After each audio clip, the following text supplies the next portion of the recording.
krājumi. Aktuālais krājuma uzskaitē un novērtēšanā sagatavot finanšu pārskatu. Esmu Baiba Apene, zvērnāta revidente, SIA Sandra Dzerela un partnere. Un krājuma tēma ir jāatzīst, ir viena no manām mīļākajām tēmām. Kāpēc? Jo es gribētu arī teikt, ka tā ir viena no sarežģītākajām tēmām. Jo krājuma uzskaita ikdienā rada ļoti daudz jautājumu, tieši tāpēc, ka nav gandrīz vienādu uzņēmumu un vienādu situāciju. Katram uzņēmumam šī situācija ir savādāka, ir dažādas uzskaitas programmas, dažādi cilvēki, dažādas darbības, dažādi procesi, un grāmatvežiem ir īpaši tad, kad jau sāk tuvoties gada pārskata sagatavošanas brīdis, tad ir jātiek ar to visu galā, un pa vidu tam visam vēl ir inventarizācijas, kas arī prasa daudz jautājumus, un bieži vien no uzņēmuma darbinieku puses, priekš kam tas vispār ir vajadzīgs, un to inventarizāciju jau vajag tikai grāmatvežiem, tāpēc, ka to nosaka likums. Lūk, šīs ir visas tās lietas, kas liek par šo tēmu runāt katru gadu. Atcerēties uzskaitas principus, prasības un arī atcerēties, kāpēc mēs vispār to visu darām un kāpēc tas viss ir svarīgi.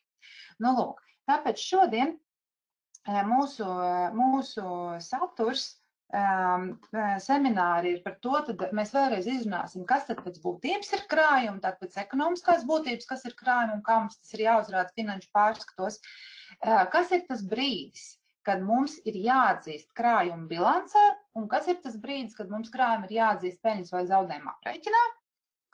Mēs noteikti runāsim par to, kā dažādas krājuma uzskaitas, kādas ir šīs krājuma uzskaitas metodas un kāda ir to ietekme uz darba procesu organizāciju, kas tad veido krājuma uzskaitas vērtību, un arī nedrīkstam aizmirst par šiem saņemtām atlaidēm, ja tādas ir, kā mums viņas jāatzīst grāmatībā tieši attiecībā uz krājumu.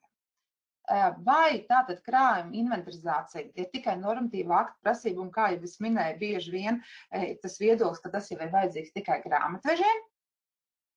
Iemesli, kādēļ mēs inventarizācijā konstatējam šīs starpības un ko ar šīm starpībām darīt, un kādi vispār tie biežāk sastopamie jautājumi, ar ko mēs saskaramies tad, kad pienāk šīs gada beigas un šī inventarizācija ir jāveic un jādokumentē, un ko tad darīt ar šiem visiem rezultātiem. Ja?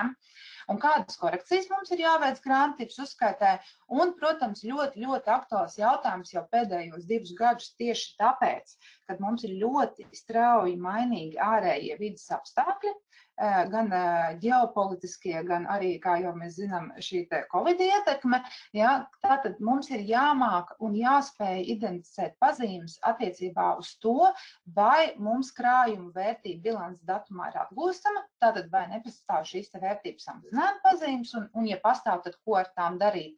Un kāda informācija tātad ir atklājama finanšu pārskatā.